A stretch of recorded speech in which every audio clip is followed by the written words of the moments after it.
मुख्तार की मौत के बाद उसके परिजनों से मुलाकात कर ढांढस बंधाने वालों का हर दिन गाजीपुर में तांता लग रहा है। असदुद्दीन ओवैसी से लेकर अखिलेश यादव तक मुख्तार को श्रद्धांजलि देने पहुंच रहे हैं। जाहिर है कि चुनावी मौसम है और मुख्तार का राजनीतिक रसूख सभी को मालूम है, लेकिन आज की इस रिपोर्ट में हम चर्चा इस बात को लेकर करेंगे कि आखिर मुख्तार की मौत से पहले जो समाजवादी पार्टी मुख्तार से दूरी बनाए हुए थी, वह अचानक उसकी मौत के बाद कैसे इतनी भावुक नजर आ रही है। कभी अखिलेश यादव ने यह तक कह दिया था कि मुख्तार जैसे लोगों की उन्हें कोई जरूरत नहीं है, लेकिन अचानक ये हृदय परिवर्तन कैसे हो गया है, तो चलिए आपको पूरी कहानी समझाते हैं। साल था 2016, तारीख 21 जून। तत्कालीन समाजवादी पार्टी सरकार में कैबिनेट मंत्री और मुलायम सिंह यादव के छोटे भाई शिवपाल यादव की मौजूदगी में मुख्तार अंसारी की पार्टी कौमी एकता दल के सपा में विलय का ऐलान किया गया। सीएम अखिलेश यादव उस समय जौनपुर में थे। उन्होंने कहा कि सपा में किसी के विलय की जरूरत नहीं है,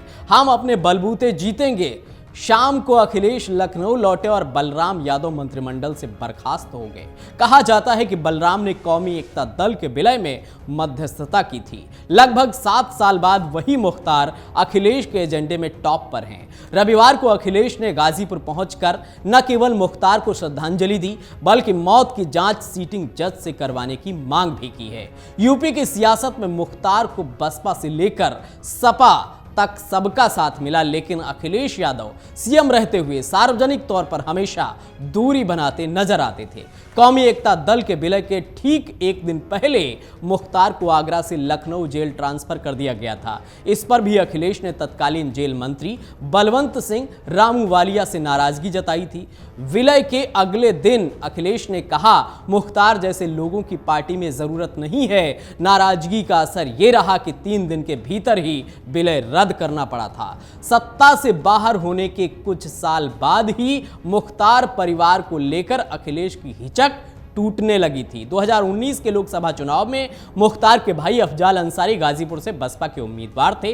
उस समय सबकी नजर इस पर थी कि अखिलेश अफजाल का प्रचार करने जाएंगे कि नहीं। अखिलेश ने न केवल अफजाल के लिए प्रचार किया, बल्कि 2022 के विधानसभा चुनाव में मुख्तार परिवार से नजदीकी और मुखर हो गई। मुख्तार के बेटे अब्बास अंसारी को सुभाषपा से मऊ का टिकट दिया गया। भतीजे मन्नू अंसारी को मोहम्मदाबाद से उम्मीदवार बनाया गया। दोनों ही जीतकर विधानसभा पहुंच गए। पिछले महीने 28 तारीख को बीमारी के चलते मुख्तार की मौत पर अखिलेश की प्रतिक्रिया सधी हुई थी। उन्होंने मौत पर तो सवाल उठाए, लेकिन बिना नाम लिए। लेकिन उनके चचेरे भाई धर्मेंद्र यादव समेत अन्य सपा नेताओं के मुख्तार के घर गाजीपुर पहुंचने से साफ हो गया था कि पार्टी इस मुद्दे पर मुखर रहेगी। अखिलेश यादव रविवार को गाजीपुर में मुख्तार के बेटे उमर अंसारी का हाथ थामे नजर आए।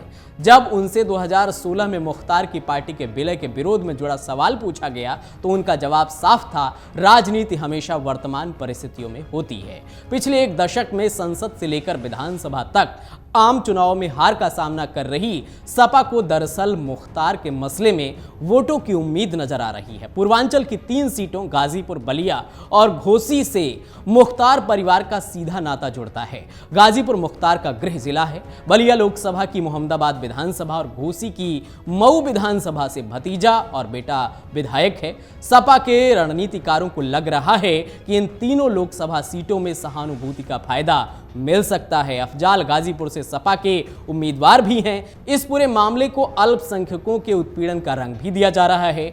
पश्चिमी यूपी के पहले 2 चरण की 16 सीटों में अधिकतर पर मुस्लिम वोटों का असर है। इसलिए मुख्तार के मुद्दे पर मुस्लिम वोटों की लामबंदी हुई तो फायदा साथ खड़े होने वाले को ही होगा। इसलिए अखिलेश ने मुख्तार के घर का सफर करने से परहेज नहीं किया है। हालांकि भाजपा इसे माफिया को सपा के समर्थन के तौर पर पेश कर रही है। यानी मुख्तार के मुद्दे में पक्ष और विपक्ष दोनों ही दलों को संभावनाएं नजर आ रही हैं।